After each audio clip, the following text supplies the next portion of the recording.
Be Your Best You, the Passionate to Purpose podcast with David Delaney. Good morning and welcome to the podcast. This morning we talk to Dolores Andrew, who is a holistic life coach, author, podcaster, speaker and mother. She supports and guides women to transform from a fear and scarcity mindset to one that allows them to be brave and confident enough to embody who they really are without the limiting beliefs keeping them stuck, getting the same results time and time again. So Dolores coaches via one-on-one and group coaching sessions on ways to be overwhelmed, become motivated and to gain confidence. And she also has a podcast on Apple, Spotify and SoundCloud where she shares bite-sized chunks of empowerment and inspiration. And also, Dolores is an Amazon best-selling author and the author of 2 children's fairy tales, and she's in the process of finishing her first novel. So join me this morning as we talk to Dolores Andrew. Dolores, good morning. How are you? Hi, how are you doing? Great to be here. No worries on this wonderful day of gorgeous weather that we're having. I'm not sure. Where in the world are you this morning, Dolores? In Galway. Galway. What's the weather like in Galway this morning? It is pouring rain. Okay. Pouring rain. It's the time of the year for it. Dolores, tell me a little bit about so you're a coach, you're an author, you're a podcaster, and a speaker and mother in no particular order. Tell me a little bit about what you do in your own words. The biggest thing I do right now, I've changed. I've used that word that everybody seems to be using at the moment, pivoted from lockdown, really. And I'm following my passion more because I think with less time, with homeschooling, with 24 hours of non-stop, no break, I think you're kind of nearly, it's a great time, and certainly has been my journey to kind of really go deep as to what am I doing in the world. And I am really focusing on my therapy work, and like I call myself a holistic life coach for the reason that the way I trained in my coaching was soul care training. You know, it's and that's what that means really. Is it's like a narrative coach. You know, when someone comes to me, it's reading between the lines, finding the true story, because you know usually it's one of a few things that we all have our wounds and you know around. So that is what I do at my very essence. I help mostly women in my coaching. It's women, but I do see men for my Reiki and all that as well. Yep. Therapists, but coaching I really laser focus on women and help them to where they are right now, to just overcome obstacles. And I do that through my podcast as well. It's the Women's Empowerment Podcast. It's bite-sized chunks of just inspiration to help us all to go from A to B, wherever that is. Okay. And you're writing you're a published author for both adults and children. Tell me a little bit. The children's books look pretty interesting. I know you do some tapping and stuff and encouraging. Tell me a little bit about the children's books that you have. Yeah, I wrote them in, I think it was 7 years ago now at this stage, and because I just have this passion as well for giving a voice to those who don't have a voice. As a child, that's when we start forming our beliefs from our perception of the world around us. And as a child myself, I was very I wrote fairy tales. I was very fairy-like like that myself. I was very unconscious of a lot of things. I just skipped through life and da-di-da-di-da. Not the best way to be, I suppose, not realizing there's a big bad world out there. And, if you grow up like that, very cocooned and very, sheltered, it's just it's different from a child that actually can verbalize how they feel, understand, become resilient if obstacles happen. We have to get through our obstacles in life.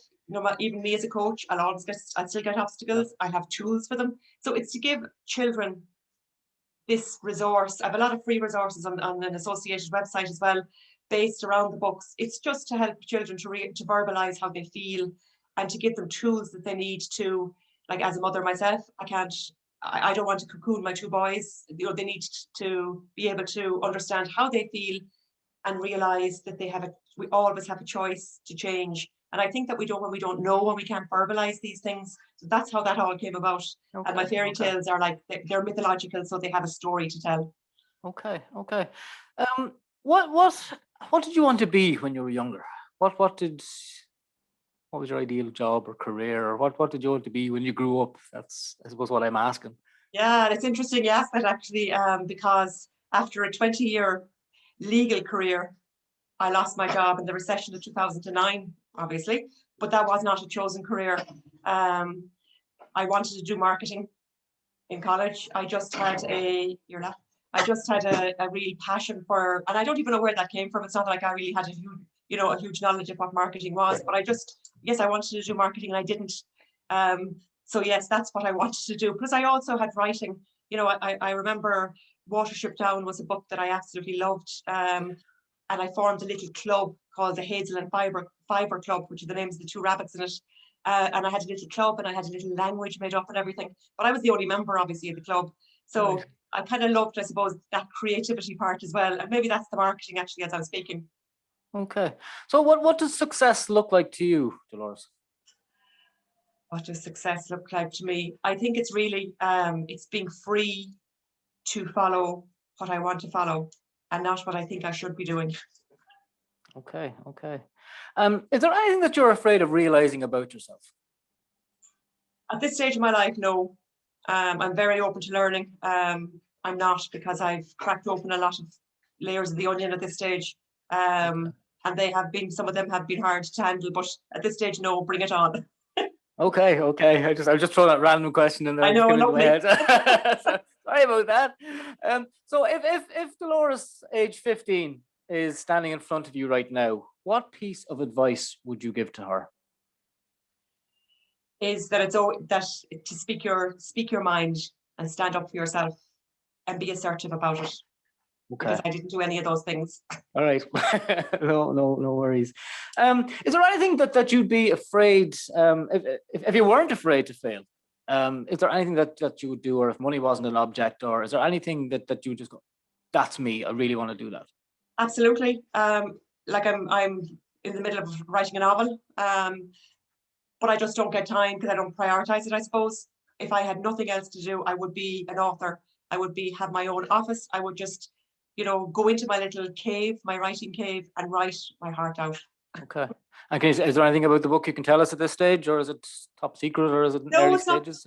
No, I actually started a new one because I was entering a competition, and it was for a romance novel. So my books there again are very much like, I have another one as well written, but it's not published yet.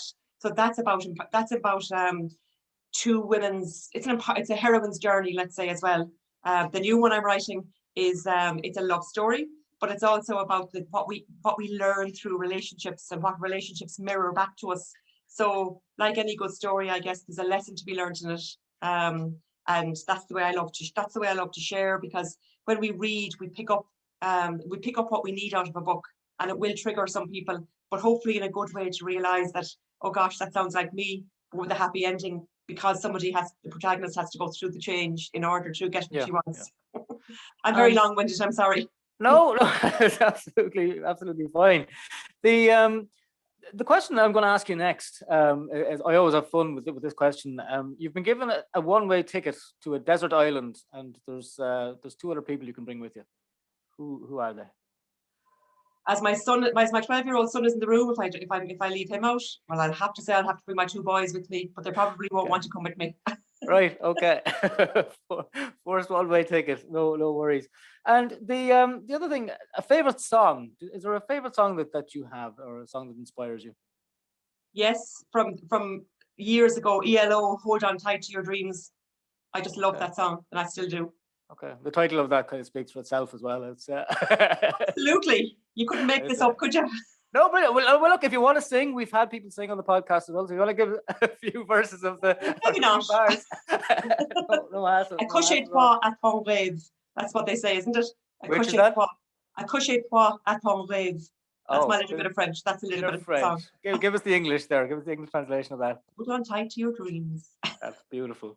I was expecting from Gaul. I was expecting a bit of Gaeilge. Well, I married a guy who speaks Irish fluently, and I was very good at Irish at school. But once I met him, I gave up Irish because I just felt I just didn't feel good enough. It's gas, isn't it? And I have two sons going to one is doing his leaving cert through Irish and the younger lad is in the grade school, and I don't converse with Irish to them either. Okay. It was interesting. I was speaking with someone last week about Irish actually in the language, and I suppose you could bring some of the work about dreams and aspirations and ambitions. If you think about the Irish language, a lot of the kids in Ireland have grown up, and ourselves we grew up with Irish from a very young age, right through to 17, 18 years of age, and we just forget it. But we do it every day. And I think that, some of the work that we do with our ambitions and dreams are the same. We have these dreams and ambitions when we're in school and when we're younger. And then the world, as you mentioned earlier, the world happens and Mm. quite often we lose them.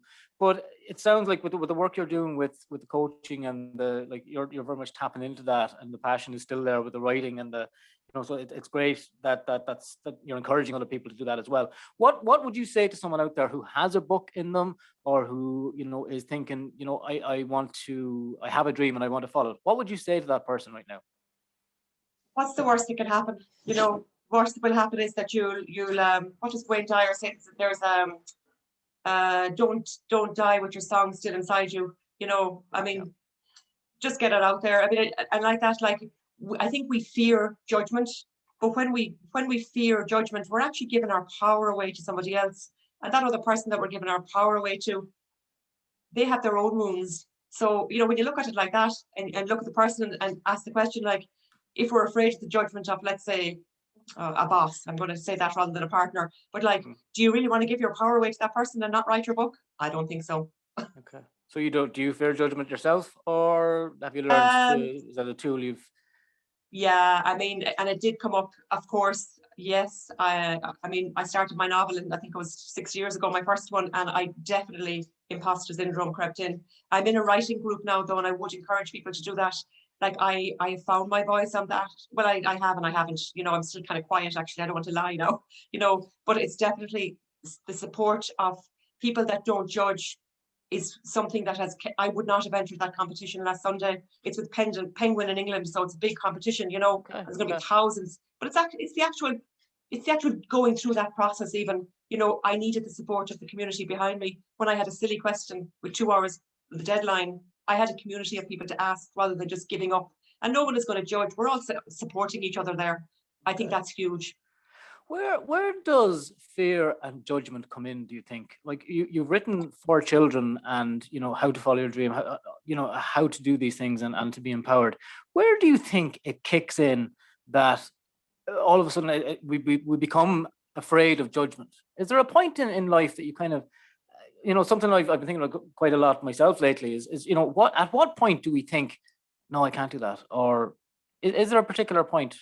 Well, actually, I work a lot with chakras as well in my work as a therapist, and like, our chakras are basically, like, it's like looking at Maslow's hierarchy of needs as well. Like, our first chakra starts to form the awareness around that when we're in the womb, and also in the early stages of life, and it's about belonging.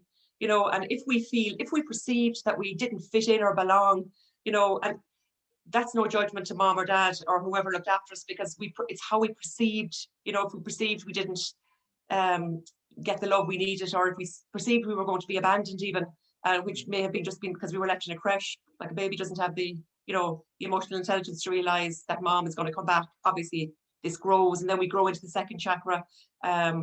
When we start to assert ourselves and go, oh, actually, I don't need mom and dad. I can actually, if I do this, I'll get their attention. I'll get what I want. And then we start moving into our power center, which is our stomach area. And this starts to happen at a very young age. And I think that's why I wrote my books, and my tools, my website, is to stop those fears in their tracks, or at least to be aware that the choice I make now, even as a young child, that it actually has an influence on everything. Okay. Our Okay. thought is our motivator, and our feelings around it motivates us. And those, I think, the question, I know there again, I do talk a lot, I'm sorry, but when you ask, I think our fears definitely start, well, they do, not I think, they start to form at a very, very young age, and how we perceive we belong in the world, and how our safety and the Maslow's hierarchy, the basic needs start at a very young age. Okay. I'm going to absolutely cripple you now with the next question. What's the meaning of life? What do you think is the meaning of life? I think we're here to evolve ourselves. I know that's definitely been my journey, has been to find my voice. And here I am. You can't shut me up now in your podcast. But I didn't have a voice for so long, but I didn't even know I could have. I didn't even know I didn't have one until. So I think evolution for me is we're happier. I'm happier now than I was probably 30 years ago, because I haven't got it all sorted yet, but for me, it's evolution. Okay, so the journey. It says about the journey. The heroines or the hero's journey. And we're just coming up on time, so I have one last question for you. You'd be delighted. Who inspires you and why? I think who inspires me and why? Yeah, I always find it very hard to answer that question, because I think at different stages of my life, different people inspire me. I definitely will say now in my life, I'm very inspired by a teacher I have, because she's very inclusive. And she just teaches in a way. I mean, I have been in a class where you kind of know the hierarchy, and, even the pets nearly in the class. Do you know what I mean? Yeah. And you kind of feel there again, that brings up belonging, I suppose. But like, I just have a teacher now that I find her wonderful. No question is too silly. It's the same in the writing group. It's like, it's feeling that everyone belongs. I probably went off point again, sorry. No, not at all. It's and is there, you mentioned the different stages, so the teacher, is there anyone else, or a quote, or I know I said it was the last question, but it's just something that fascinates, and it's interesting to get the different perspectives from different people. Yeah, a quote that I talk about a lot is the Leonard Cohen song, there's a crack in everything, and that's where the light gets in, because I think that for me is the essence of the work I now do and help other people do, and lots of coaches do with people. It's helping us to realize that when we get out of our head and stop, the light can get in, or we can stop the mind clatter. That's where we get our inspiration, and that's where we go, it's when we'll have our light bulb moments, and it's when our life will just change into where we want to go. Okay. Dolores, tell us where we can find you and a bit more about your work. I am rebranded under my own name. I was running something else, and I think I was very scattered all over the place. I'm just www.doloresandrew.com. So that's my children's work, my podcast. Links to everything I do is at my website, my one-stop shop. Excellent. Dolores, thank you so much for joining us this morning. Thanks a million for having me. It was a pleasure.